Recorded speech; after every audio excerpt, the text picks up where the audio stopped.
Bismillahirrahmanirrahim. Bienvenue aujourd'hui dans cette nouvelle vidéo dans le cours de sécurité des systèmes d'information, toujours dans la partie, dans le dernier chapitre, ce qui concerne la sécurisation des systèmes. Dans cette partie qui sera consacrée pour les pare-feux, bien les firewalls, l'une des techniques de protection des données.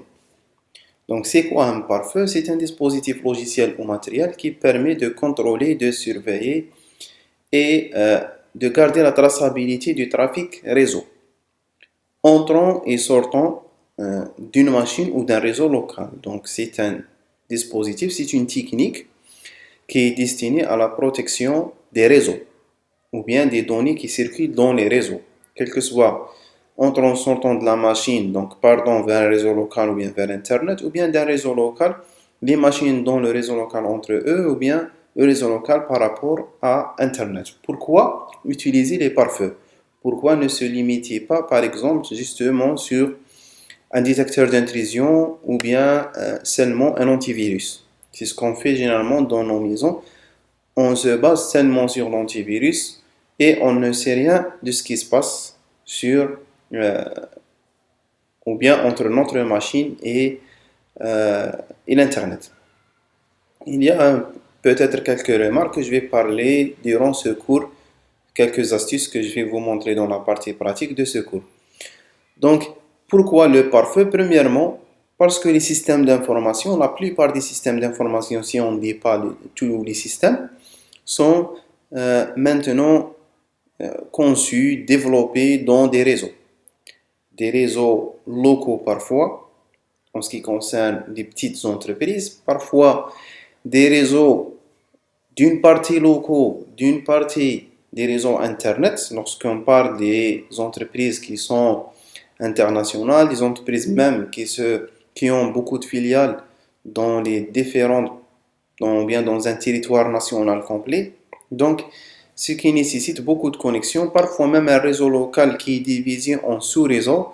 Donc, ces sous-réseaux-là qui échangent, ou bien qui englobent des machines qui échangent des informations, parfois des informations ou bien des données confidentielles, qui provoquent les attaquants, quels que soient internes ou externes, à essayer d'accéder à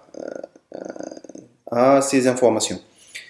Bien sûr aussi avec la mondialisation du marché international, avec la création des entreprises maintenant qui sont plus ou moins internationales, avec les produits qui ont commencé à être des produits mondiaux.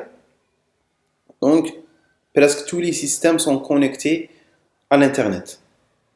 Et on sait tous c'est quoi l'Internet. Donc, ce qui pose beaucoup de problèmes dans ce sens-là. Donc, avant de procéder avant de continuer dans les pare-feux, les types de pare-feux, etc., il est bien de mettre un petit rappel sur la définition du modèle OSI. C'est quoi le modèle OSI? C'est un modèle qu'on a tous étudié dans le module réseau. C'est un modèle qui unifie l'architecture des réseaux, quel que soit leur type, ou bien le transfert, les protocoles de transfert de données, etc. Donc, c'est un modèle qui est conçu ou bien qui est composé de 7 couches, qui est basé sur le principe d'encapsulation et décapsulation. C'est un principe qui est très important dans les pare-feux parce que il définit le type de pare-feu qui dépend à un certain moment de la partie de paquet qui sera analysée ou bien qui sera respectée. Bien sûr, quels que soient les types de pare-feu qui sont différents, qui sont selon plusieurs classifications différentes qu'on va voir, ont tous le même principe de fonctionnement. C'est le même principe des détecteurs d'intrusion qu'on a vu dans la vidéo précédente en ce qui concerne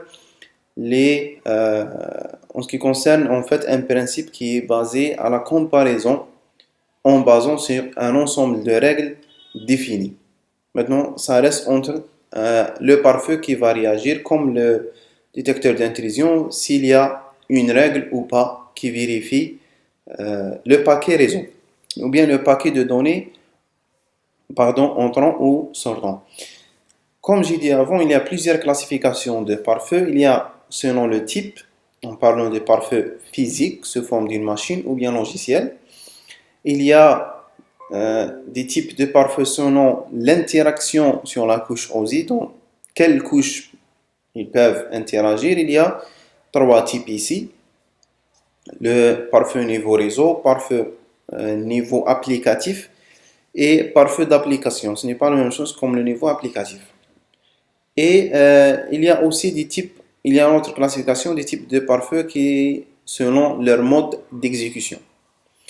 Ils sont des pare-feux sans état, des pare-feux à état, applicatifs, authentifiants ou bien personnels. En commençant par la première classification qui est très simple, qui est très logique, qui est très claire à partir de son nom. Des pare-feux physiques, c'est des pare-feux, c'est des machines en fait qui ressemblent à un switch comme l'image ici de Fortinet. Fortinet, c'est un pare-feu très connu. Donc c'est des machines qui ressemblent à un switch ou bien un dispositif réseau en général qui s'installe à côté d'un serveur, par exemple web de l'entreprise, et qui possède son propre système d'exploitation, généralement sous Linux, et qui peut être contrôlé par une console Linux par un accès à distance. Il possède plusieurs ports, chacun des ports possède une adresse IP, chacun des ports peut être configuré sur un sous-réseau local bien spécifique ou bien une zone qu'on va voir après. Et il y a bien sûr les pare-feux logiciels, c'est des applications comme le pare-feu qu'on connaît tous, qu'on a tous vu, c'est le pare-feu Windows que vous voyez ici dans cette image. En ce qui concerne la deuxième classification, on a, comme on a mentionné avant, 3 types. Le pare-feu niveau réseau, qui est un pare-feu qui, comme son nom indique, qui s'installe au niveau, bien qui interagit au niveau réseau, dans la couche réseau, dans la couche OSI réseau, qui permet de garder la transparence aux utilisateurs, c'est-à-dire l'utilisateur ne sera pas, ou bien ne s'inquiète pas, est-ce qu'il y a un pare-feu ou non. Il est basé sur le filtrage des paquets avec une possibilité de filtrage selon l'état de connexion, donc c'est-à-dire selon le protocole utilisé, TCP, UDP, SCMP, etc. Ce type de pare-feu généralement interagit juste dans le bas de la pile de TCP/IP, c'est-à-dire juste avant l'encapsulation du paquet TCP, ou bien de l'entête TCP/IP. Le pare-feu applicatif, c'est un autre pare-feu qui est un peu plus intelligent que le pare-feu niveau réseau. C'est un pare-feu qui s'intéresse au contenu du paquet par rapport, contrairement aux entêtes. Il est basé sur le principe de proxy qu'on va voir après. Que signifie un proxy? Donc, il analyse plusieurs adresses à la fois, mais il s'intéresse beaucoup plus sur le contenu des paquets. Il se situe juste au-dessus de la pile TCP/IP, contrairement au pare-feu réseau, et ils permettent une analyse plus ou moins fine par rapport au réseau. Le pare-feu des applications, c'est un autre pare-feu qui est beaucoup plus spécial, qui ne s'intéresse pas au contenu des paquets ni aux adresses IP ou bien destination, les ports. Il s'intéresse plus précisément sur les ports ou bien sur les applications utilisées par les paquets. On parle des ports de communication, de destination et de source, comme le port FTP, HTTP, HTTPS, Telnet, etc. Donc, le pare-feu des applications, c'est un pare-feu destiné à bloquer les ports directement. La troisième classification, qui est la plus importante, qui est la plus détaillée ici, en commençant par le premier type, c'est le pare-feu sans état. C'est le pare-feu le plus basique qui a une liste de règles prédéfinies qui consiste à analyser chacun des paquets indépendamment des autres paquets et qui intervient sur les couches réseau et transport. C'est-à-dire ce type de pare-feu généralement, il possède un ensemble de règles pour dire qu'une telle adresse IP, par exemple, est interdit de communiquer avec un tel réseau. Toute adresse IP hors ce réseau local est interdite d'envoyer des données vers ce réseau.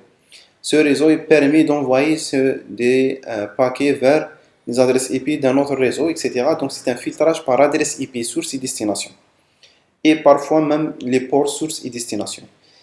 Il présente certains inconvénients, principalement dans le problème, est-ce qu'on peut imaginer tous les cas possibles, c'est-à-dire est-ce qu'on peut définir une liste des règles complète et parfaite, ce qui est impossible pour de nombreuses causes, comme par exemple l'évolution des réseaux, le problème de changement généralement des adresses IP, changement des réseaux, des capacités des réseaux, ajouter de nouvelles machines, supprimer quelques machines, déplacer quelques machines d'un réseau vers un autre réseau, etc. Le manque de souplesse, bien sûr, parce qu'il compare chacun des paquets indépendamment des autres paquets avec toutes les règles. Ce qui veut dire que pour les attaques qui permettent de fragmenter l'attaque en plusieurs paquets, ou bien envoyer l'attaque sous forme de plusieurs paquets, ce pare-feu reste incapable de détecter ces attaques. Aussi, il n'est pas sécurisé contre les attaques de type IP spoofing. C'est un type d'attaque qu'on a parlé avant. IP spoofing, c'est des attaques qui permettent d'utiliser des adresses IP falsifiées pour attaquer une victime. Donc, si on fait un filtrage par une adresse IP et l'attaquant utilise une autre adresse IP, donc ce pare-feu va peut-être à un certain moment permettre l'attaque de s'exécuter dans notre système.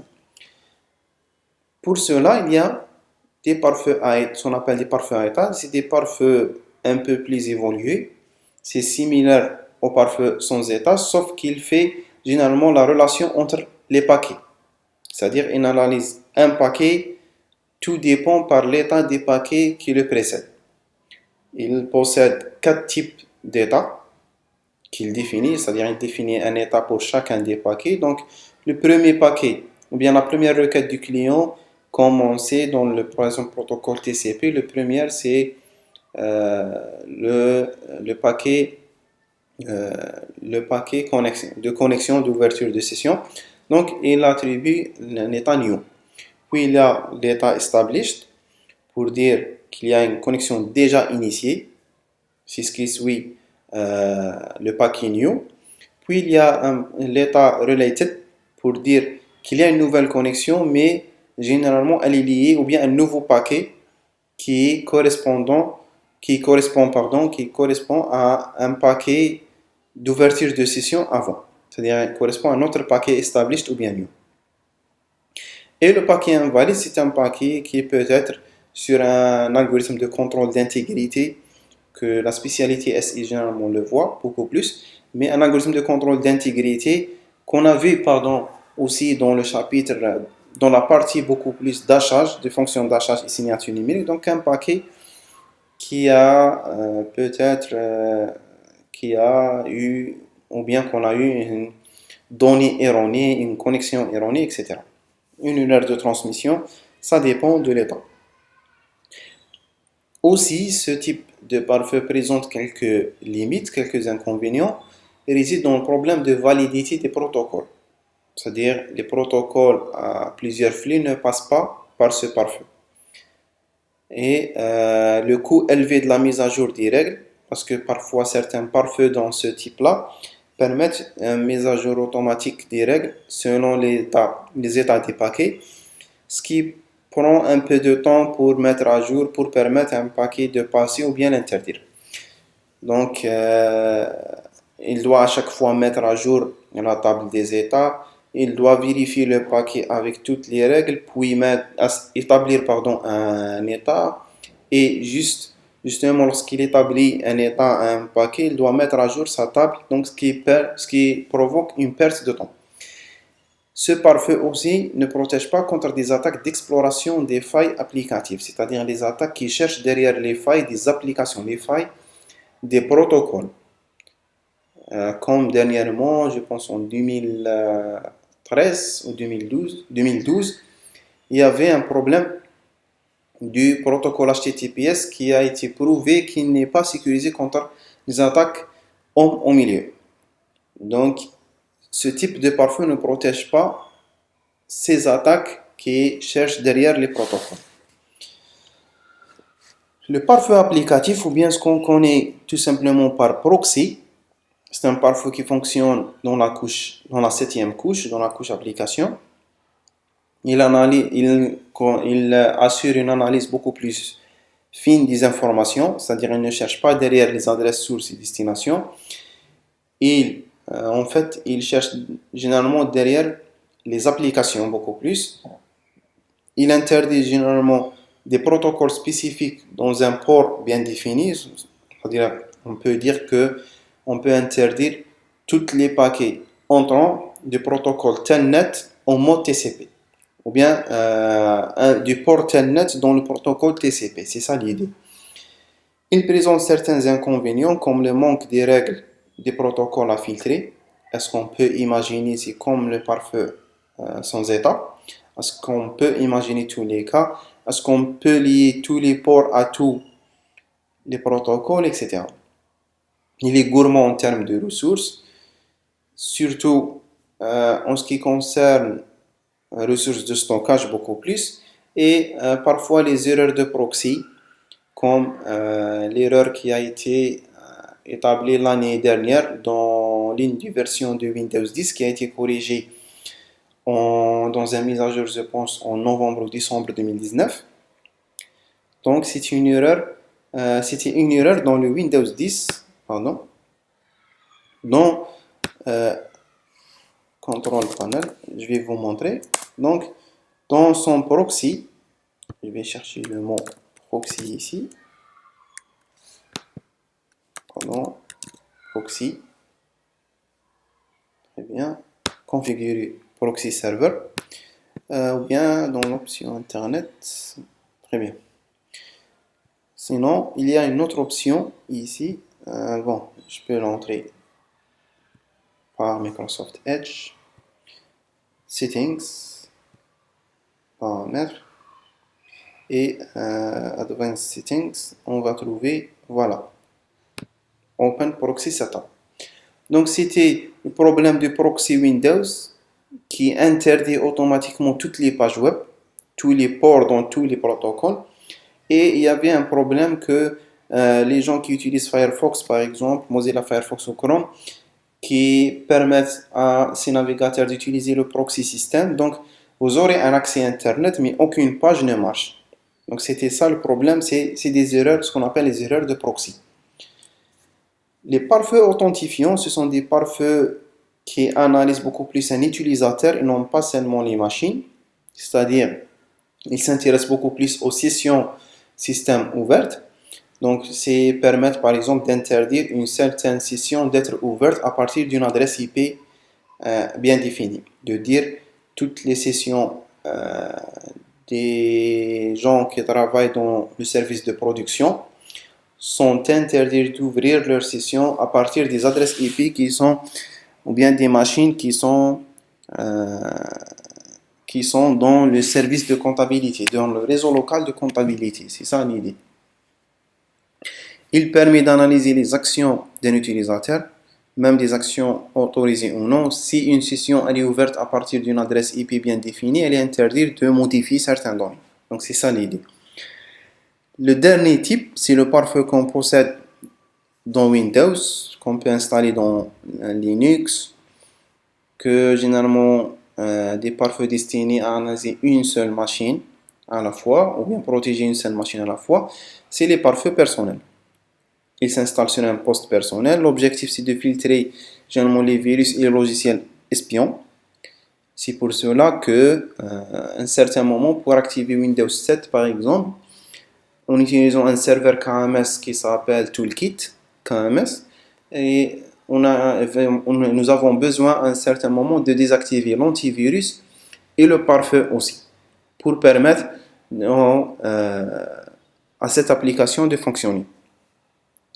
Il permet une analyse d'analyser les accès réseau à travers des applications installées, c'est-à-dire les logiciels qu'on installe. C'est ça l'idée de ce pare-feu qu'on va voir par la pratique. Maintenant, on a plusieurs types de pare-feu. Quelle est la politique de filtrage du pare-feu? Il y a deux types de politique, la politique permissive et la politique stricte. La politique permissive, c'est ce qu'on possède généralement dans les pare-feux personnels. C'est si l'idée de base, ou bien le principe de base, il est très simple. Si le paquet entrant ou sortant ne correspond à aucune règle, donc il va avoir automatiquement l'autorisation d'entrer ou de sortir de la machine ou bien du réseau. C'est open config, c'est-à-dire par défaut tout est permis. Cela, ce qui provoque un risque des failles de sécurité. Tous les problèmes toutes les vulnérabilités des applications seront facilement exploitables à distance, en utilisant par exemple le protocole RDP, etc. Protocole RDP de Windows qui a posé beaucoup de problèmes dans le début de cette année 2020. Plus de 33, ou bien plus, je pense 33 ou 35 vulnérabilités qui ont été découvertes en un mois sur ce protocole-là sous Windows 10. La deuxième politique, c'est la politique stricte ou bien close configuration. C'est par défaut, tout est interdit. Si le paquet entrant, sortant ou bien sortant ne correspond à aucune règle, le paquet automatiquement sera rejeté ou bien bloqué.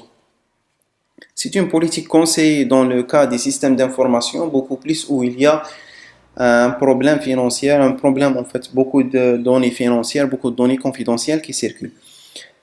Il assure sécurité sûre, c'est-à-dire il est fortement sécurisé, mais il y a un risque de temps de réponse. C'est-à-dire à chaque fois qu'on aura un paquet rejeté, il y aura un message à l'administrateur pour dire que ce paquet a été rejeté à cause qu'il ne correspond à aucune règle. Donc vous devrez mettre à jour votre liste de règles, soit manuellement, soit automatiquement, ce qui provoque une perte de temps à chaque fois. Ce qui sera gourmand en termes de temps à moyen terme ou bien à long terme aussi. Les réseaux, on parle en fait de type de pare-feu. On a dit pare-feu personnel pour un poste, pare-feu authentifiant, etc. Maintenant, quelles sont les zones qui peuvent être analysées ou bien qui peuvent être couvertes par un pare-feu? Donc, on parle généralement des réseaux externes, lorsqu'on a moins de contrôle sur les informations. Cela, c'est des pare-feux plus ou moins développés qui sont généralement des pare-feux avec des licences très chères en termes du coût budgétaire, du coût financier, du budget financier. Donc, c'est des réseaux externes lorsqu'on a un système d'information qui se compose de plusieurs localisations géographiques qui sont loin. Donc, on doit fortement baser sur l'Internet pour transfert des données. Donc, ce type de pare-feu qui est très cher. Il y a des pare-feux qui couvrent les réseaux internes, qui ont une politique en fait qui est stricte par rapport aux réseaux externes qu'on utilise des pare-feux même si chers qui sont basés sur la politique permissive.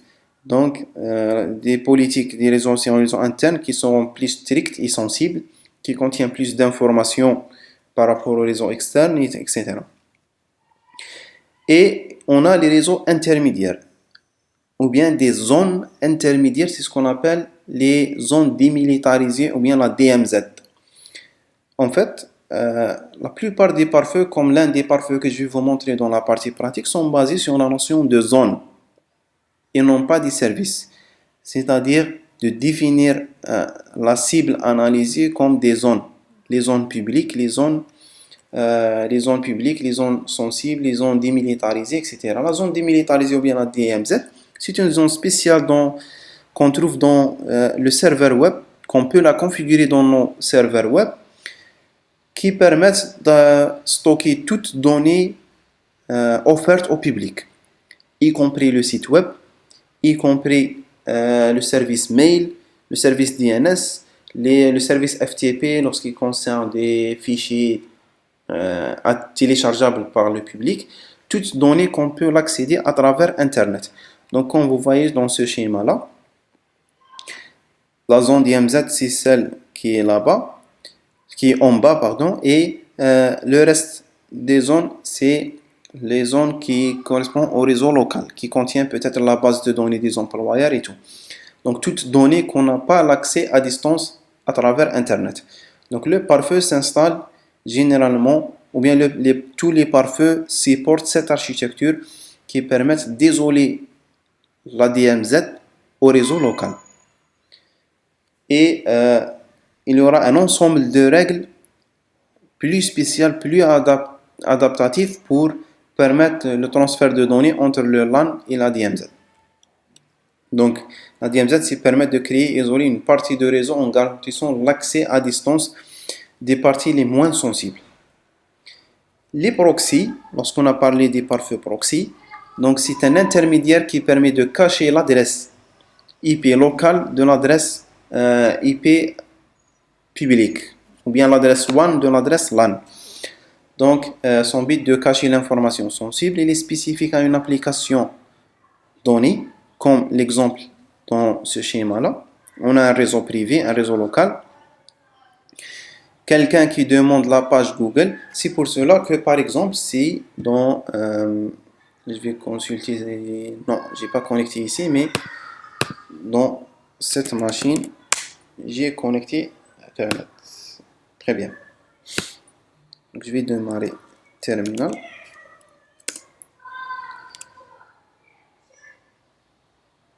Je vais vous montrer un cas pratique ici. Donc, si je vérifie mes adresses IP, en ce qui concerne le ENS33, pardon, c'est la carte réseau connectée à Internet. C'est une carte réseau qui a une connexion par pont. Donc, j'ai cette adresse locale. Et lorsque je voulais accéder, par exemple, à la page Google, ici, je vais lancer en même temps, je m'excuse de ce blocage-là, je vais lancer en même temps la commande netstate pour définir pour définir les différents, pour traçabilité des paquets, et je vais, pardon, alors, netcat netstate from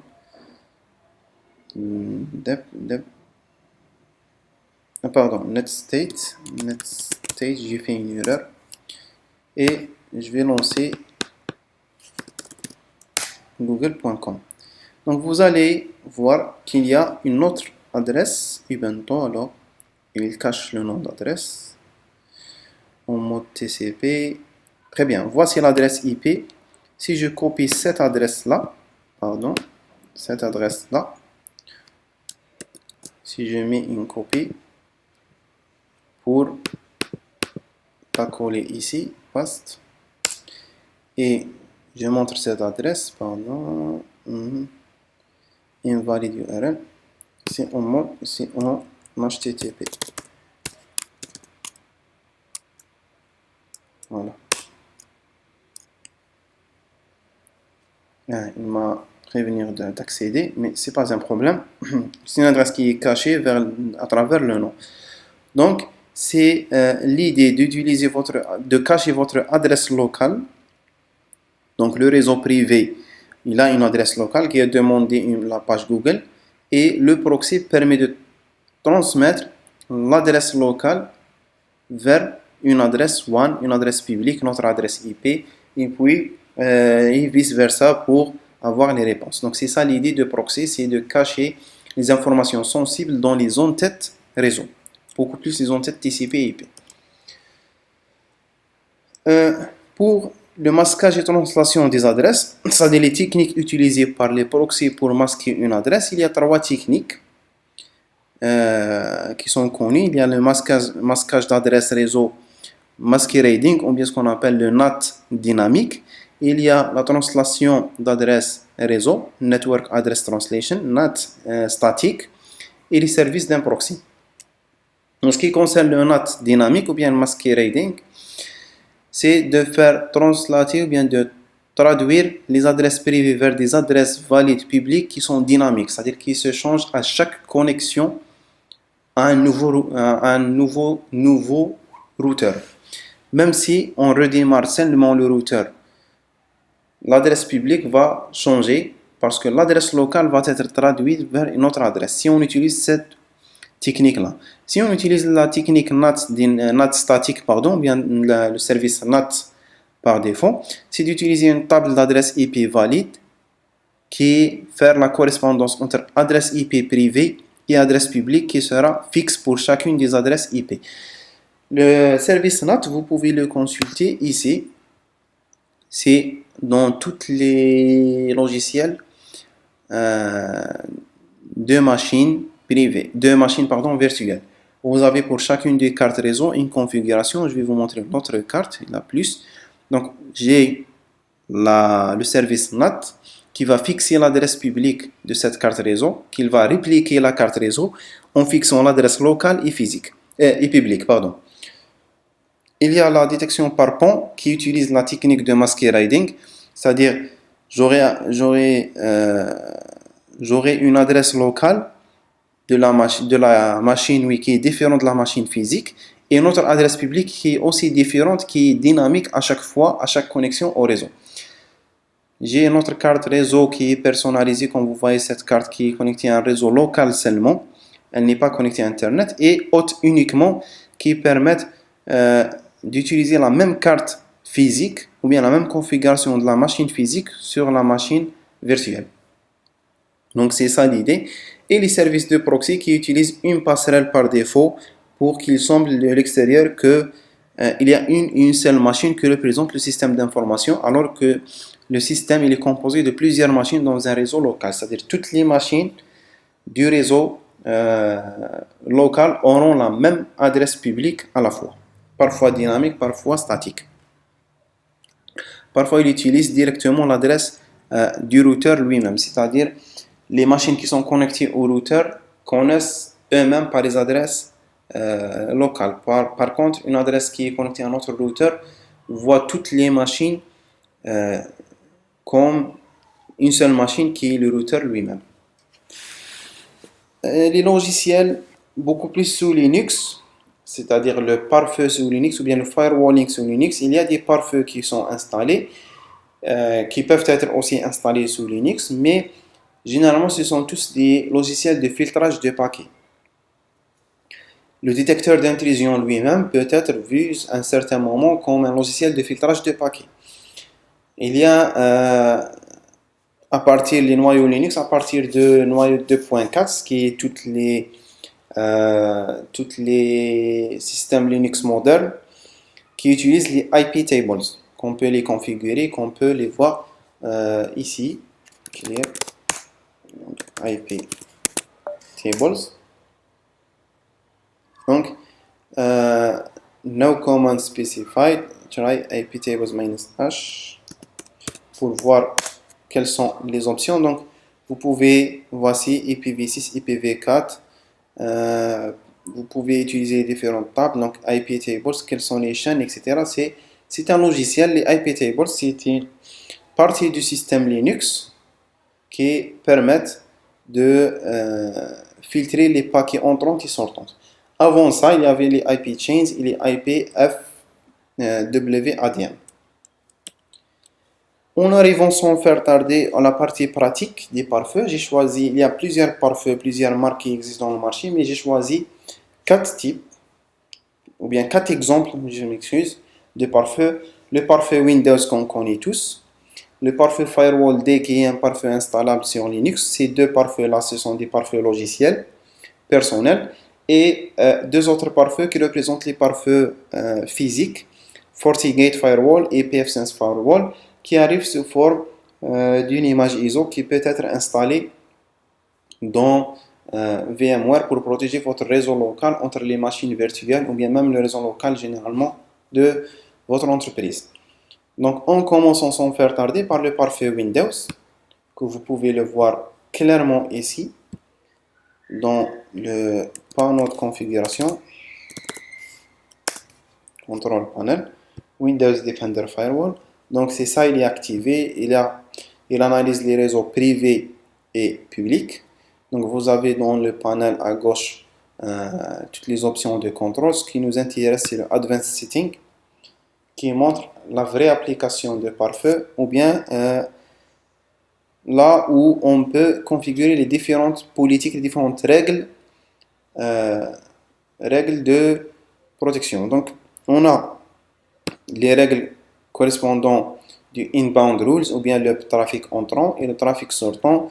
Connection security, les règles de connexion sécurisée entre les machines et le monitoring, c'est-à-dire les rapports qui existent, tous les rapports qui existent. On s'intéresse aux règles.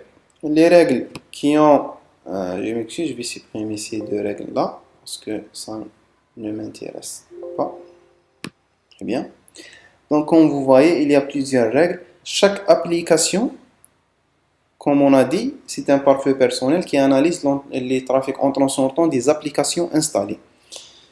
Par exemple, dans votre système d'information, si vous avez le problème que les employeurs laissent le travail ou bien consomment la bande passante de l'Internet en utilisant le torrent pour le téléchargement, donc vous pouvez tout simplement configurer le pare-feu de chacune des machines de même façon à, par exemple, je vais choisir la Java, celle-là, pour prévenir de faire les mises à jour, d'envoyer des requêtes de mise à jour. Donc, je vais tout simplement bloquer cette connexion, tous les paquets qui arrivent dans celle-là. Les règles, on peut définir une nouvelle règle, vous allez voir quelles sont les règles supportées par ce pare-feu. On a les règles en ce qui concerne, on peut bloquer ou bien permettre un programme. On peut bloquer ou bien permettre un port dans un protocole. On peut utiliser des règles prédéfinies pour quelqu'un, généralement pour les trucs physiques. C'est de prévenir une certaine carte réseau, une certaine DNS, etc., un protocole RDP, etc. Ou bien quelque chose qui est personnalisé, peut-être à bloquer un certain programme pour un certain port prédéfini. Je vais continuer dans costume, dans personnalisé, dans une règle personnalisée pour voir toutes les variantes. Donc, est-ce que je voulais bloquer tous les logiciels installés ou bien un logiciel ou bien une application prédéfinie, comme le programme.exe par exemple, le browser. Je peux partir vers C, voilà, le C, Program Files, choisir un logiciel, par exemple Oracle, c'est Oracle Database, Inventory, pardon, c'est Oracle, ou bien, ah oui, l'installation, l'application Oracle existe dans le C, App, et, non, pardon, Users, voilà, Oracle Diagram, Clients, Users. Je peux choisir n'importe quelle application. Donc, je vais dire tous les logiciels. Puis, Protocol and Ports. Donc, est-ce que je voulais protocole to any, c'est-à-dire tous les protocoles, quelque chose qui est costume, qui est personnalisé, le hop-opt, le ICMP version 4, EJMP, TCP, UDP, IPv6, ICMP version 6, etc. Donc, n'importe quel protocole, je vais dire any protocole. Et en ce qui concerne local ports, je vais choisir TCP pour activer. Est-ce que tous les ports, est-ce que des ports spécifiques, est-ce que des ports dynamiques, le RPC ou bien IP HTTPS, je vais dire par exemple spécifique pour dire 443, le port 80, etc. Ou bien une marge. Et le remote, le port de jouer dans le trafic entrant, donc le port source et le port local. Je vais dire tous les paquets arrivant de tous les ports vers ces deux ports chez moi. Puis vers Next, donc est-ce que je voulais bloquer toutes les adresses IP source et les adresses IP destination ou bien quelques adresses. je vais dire bloquer seulement mon adresse qui est 10. Je vais consulter mon adresse cmd IP config. Alors, c'est 10.20.11.123. Je vais dire, alors, 10.20.11. Je vais consulter celle-là. Je vais bloquer tous les paquets arrivant de Linux vers moi. Dire if config, c'est, allez, voilà, 10.130. D'accord, donc point 130. OK. Vers mon adresse qui est 10.11.129. Très bien. Next. Maintenant, c'est l'action. Est-ce que je voulais autoriser? Autoriser seulement si la connexion est sécurisée ou bien bloquer. Je vais choisir bloquer. Pour tous les domaines, quel que soit réseau privé ou bien public. Et puis, je vais donner un nom. My, je vais dire deny TCP rule. Une description qui est optionnelle, donc la voilà. J'ai ajouté ma règle qui a le signe d'interdiction. Je vais autoriser celui-là pour éviter les problèmes. Donc, tout paquet entrant vers ma machine dans le protocole TCP. Je vais rajouter une autre pour le protocole UDP pour faire un petit test. All programs, très bien. Ini vers UDP. All ports. Je vais laisser all ports. Next. This IP address 10.20.11.130 vers these IP addresses 10.20.11.129. OK. Next. Je m'excuse de mon disque bloqué. Next.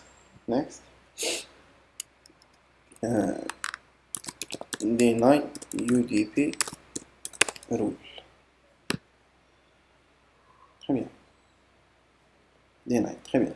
Maintenant, si je voulais faire un petit test et faire un petit ping avec .129, vous allez remarquer qu'il n'y a pas de réponse de la part de la machine.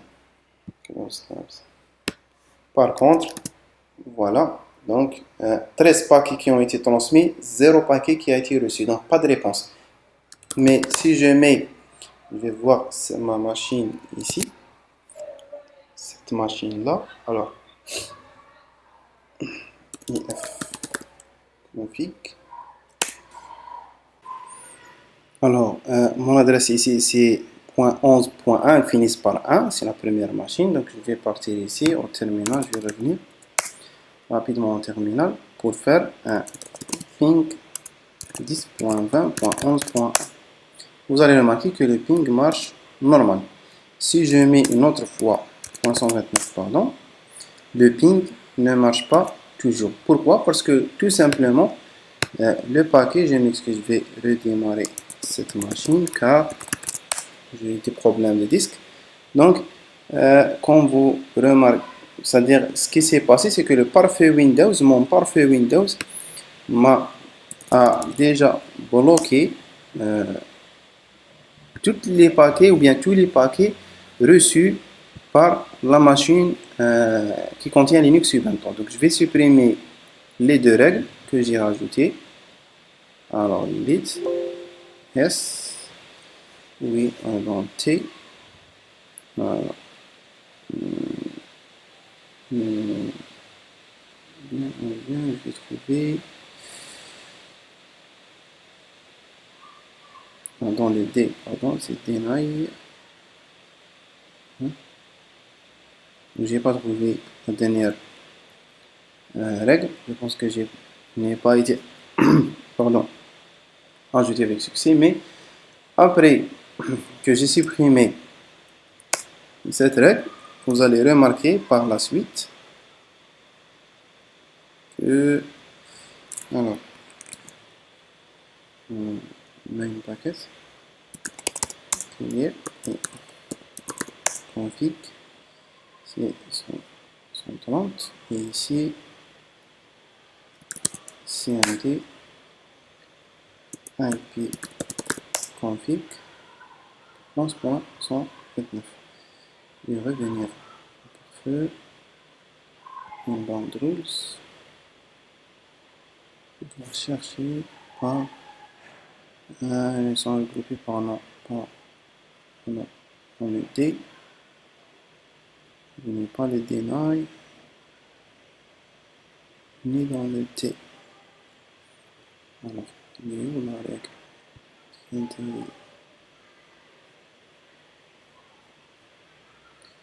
n'est pas à trouver, mais je vais essayer de pinguer de ça. Ping 10.20.11.130.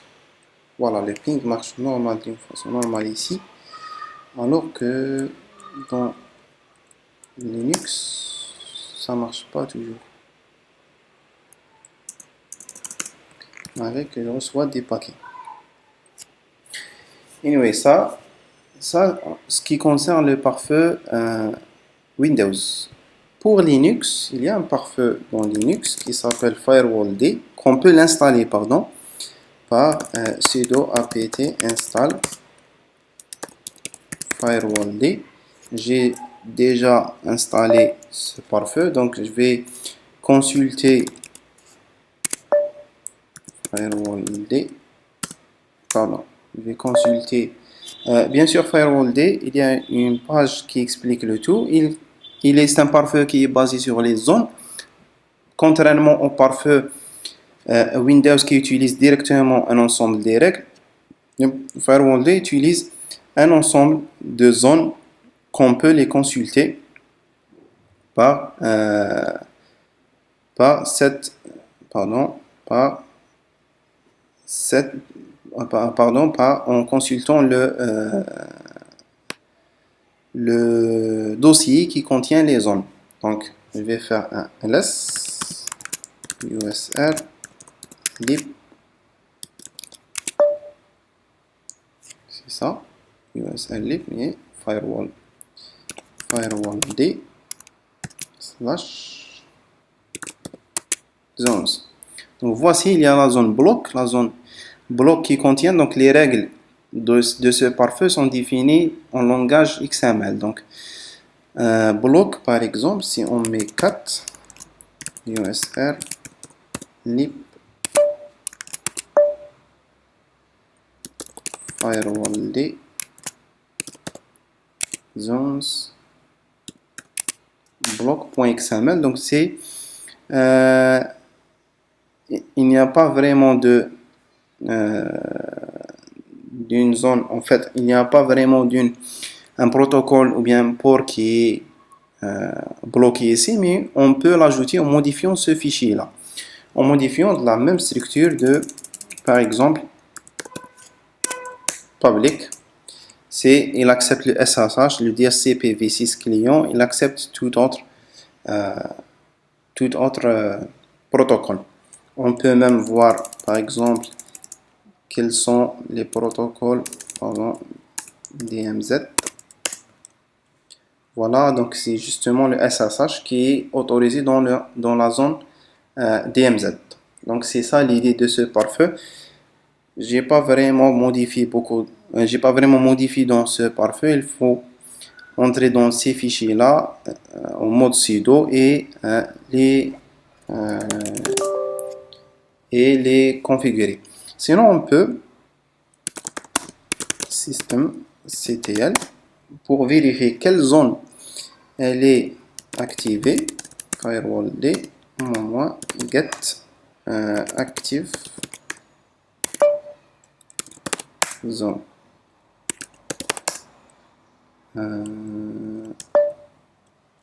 J'ai system. Je pense que j'ai fait une erreur. System. J'ai fait une erreur dans une commande. Ah, non. j'ai pas fait une erreur, j'ai ajouté un mot carrément. Firewall D.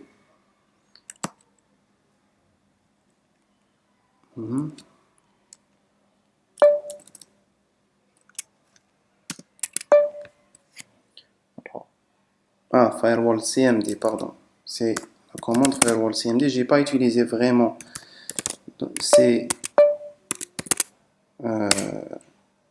voici, donc c'est la zone publique qui est active sur les deux interfaces ENS33 et ENS38, c'est-à-dire les deux cartes réseau installées. J'ai pas utilisé ce pare-feu, donc je n'ai pas vraiment beaucoup de connaissances sur cela. Mais vous trouvez de la documentation par man firewall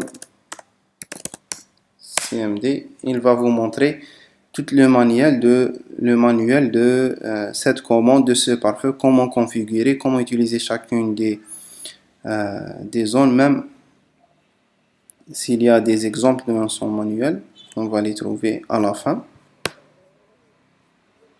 Donc ça c'est les codes d'erreur possibles et les différentes. Donc il y a même des API, applets, etc. pour l'intégrer dans vos applications, vos différentes applications Linux. Très bien. En passant aux autres exemples pour ne pas trop tarder. Également ici. Très bien. Oui, comme j'ai dit avant, j'ai pris 4 exemples. Donc FortiGate Firewall, c'est un pare-feu payant qui vous offre une image ISO, une image ISO. Le voilà, avec une licence trial que j'ai qui va se terminer le 7 juillet. Comme vous voyez, la machine FortiGate contient 10. C'est une machine ISO que j'ai trouvée dans Google Drive, chez un drive public. Donc, elle contient 10 cartes réseau différentes, sont tous configurées par pont que j'ai désactivées, sauf celle qui est configurée pour le réseau local. Bien sûr, selon l'installation, pour l'utilisation de FortiGate, il faut un peu de formation, il est très long. FortiGate et pf5, ce sont des systèmes d'information qui contiennent beaucoup d'outils, non seulement des pare-feux.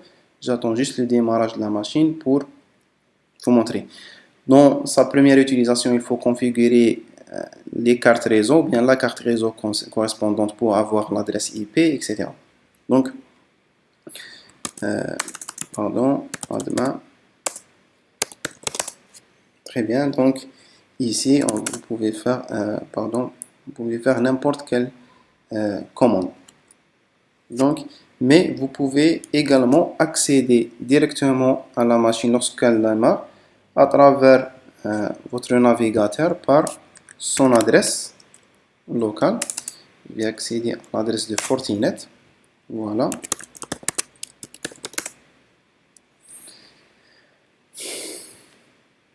Très bien. Donc, voici le système Fortinet. Il contient certaines configurations sur les topologies réseau exécutées. Il y a un tableau de bord. Il y a le rating de sécurité. Il y a les différentes configurations en ce qui concerne les interfaces installées.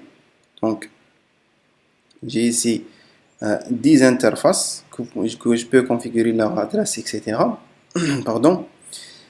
Il y a le serveur DNS, le SD1, les zones SD1, pardon, les SD1 rules, c'est-à-dire le logiciel de filtrage de paquets, les règles et les zones, etc.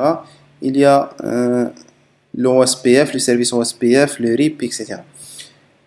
Dans le système, vous allez trouver l'administration, les profils en ce qui concerne les sessions, les firmware, comme les firmware d'installation, c'est-à-dire la version de système, les paramètres, le SNMP, etc.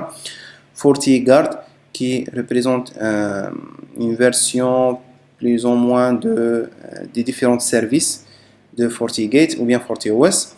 Les certificats Policy and Object, c'est là où on va trouver le Firewall Policy ou bien la politique de pare-feu. C'est là où on peut créer notre politique, comme j'ai créé ici ma propre politique, de bloquer ou bien, pardon, d'accepter tous les paquets SCMP qui passent par ce pare-feu-là.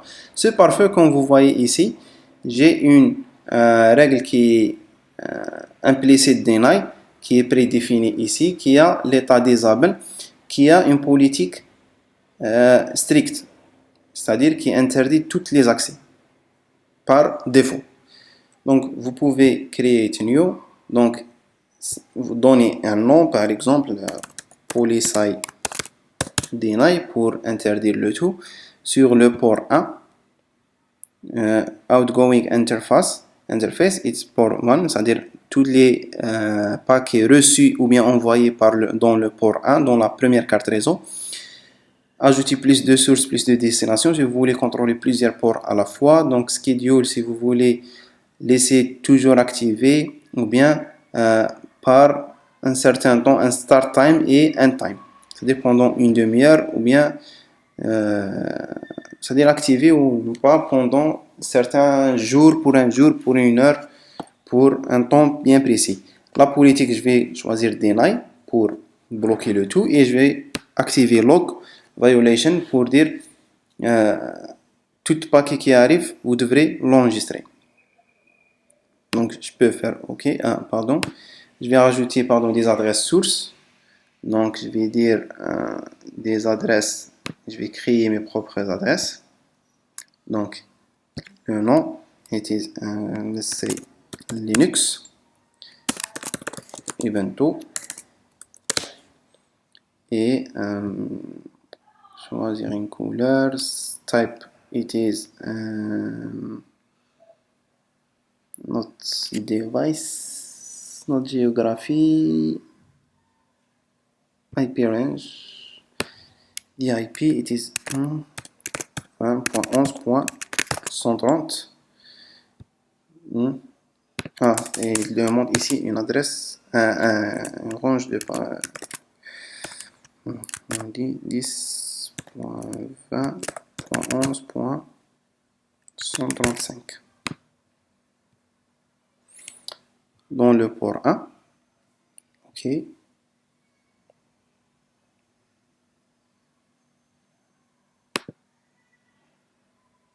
C'est en long un peu. J'ai la licence qui se termine le 7 juillet 2020. C'est une juste licence d'essai pour les différents essais. Comme je peux avoir une console CLI pour les commandes, les différentes commandes que je peux les faire. Alors, OK. Erreur. Il y avait une erreur quelque part. Donc, user. Il y a une erreur dans la machine, je pense. Time out.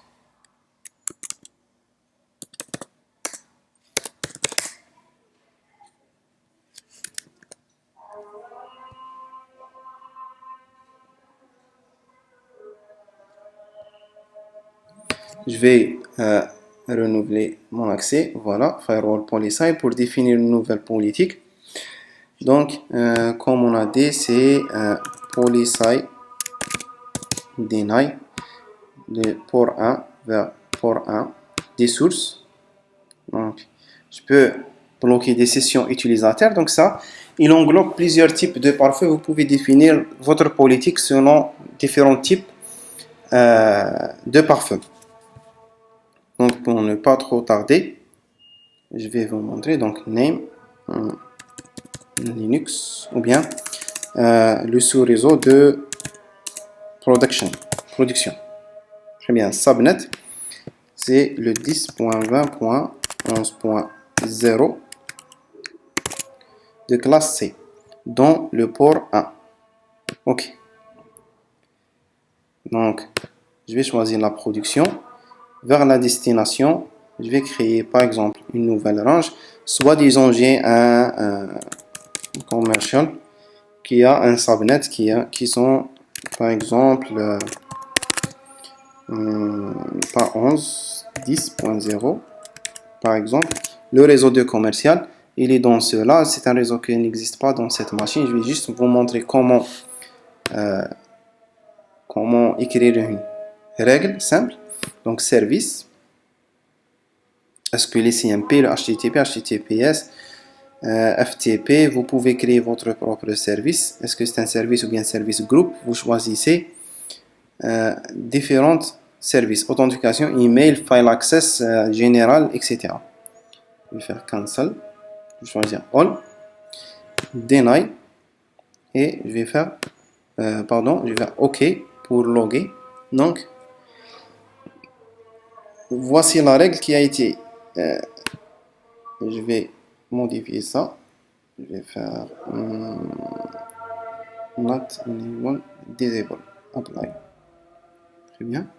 Je vais activer cette politique là. Pardon, elle est enabled, voilà. Non, je m'excuse, all. C'est. Je vais désactiver. Pardon. Je voulais activer celle-là. Enable display. Elle est déjà activée. Je m'excuse. Donc, c'est une qui est fait directement deny sur toutes les paquets qui passent de la production vers le commercial. Donc, c'est ça l'idée de FortiGate. Je ne vais pas trop tarder pour gagner un peu de temps parce que je sais que ce cours, il est un peu long. Donc, je vais arrêter celle-là. Je vais arrêter la machine FortiGate et démarrer un autre pare-feu qui est open source, pardon. C'est System is going now. Très bien. C'est la bibliothèque des machines. C'est le pfSense qui est un pare-feu aussi open source qui contient ici j'ai un fichier ISO que j'ai créé une machine qui contient 2 cartes seulement. Je peux configurer autant de cartes, autant de disques que je voulais, mais je ne vais pas trop tarder. C'est un pfSense, c'est un pare-feu. En fait, c'est une plateforme d'outils d'antivirus de pare-feu comme le FortiGate. Elle contient beaucoup d'outils qu'on peut les consulter, que vous pouvez avoir beaucoup de formations en ligne, quel que soit FortiGate ou bien pfSense. pfSense, il est beaucoup plus facile pour son utilisation par rapport à Fortinet. Je vais vous montrer son exécution. Voilà, donc configurer les interfaces, les VLAN, One Interfaces, One LAN Interface, le DNS Resolver. Vous allez voir qu'il va configurer le pare-feu. Donc, beaucoup d'outils. Web Configuration, Cron, Configuring Firewall Done. Très bien. Donc, il s'est démarré. On peut accéder 10. Alors, ça, et accéder à 30, à pfSense.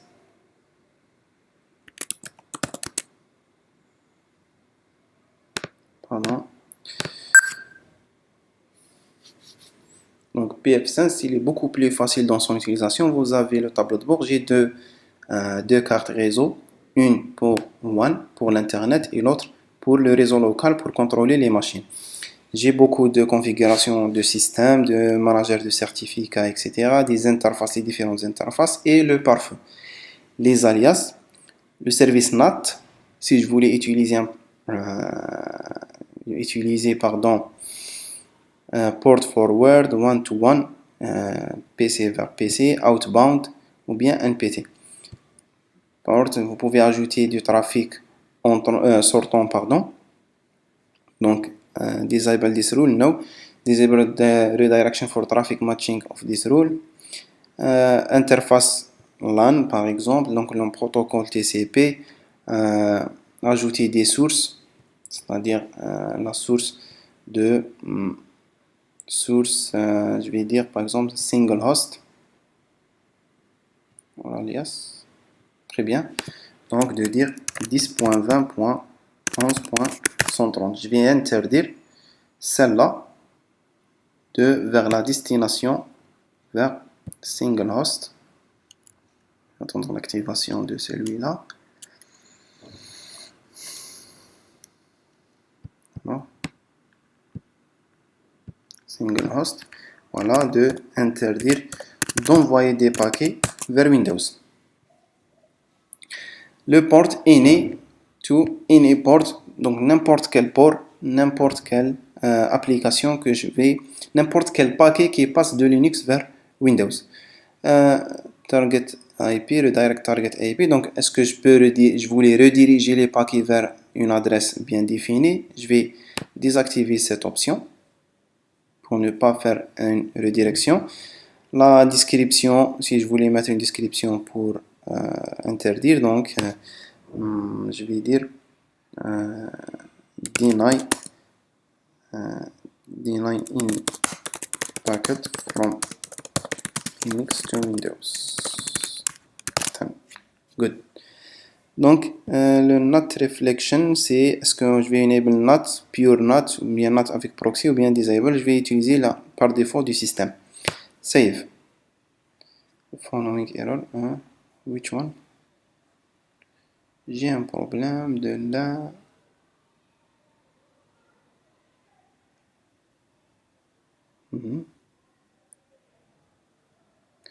The field destination port from destination port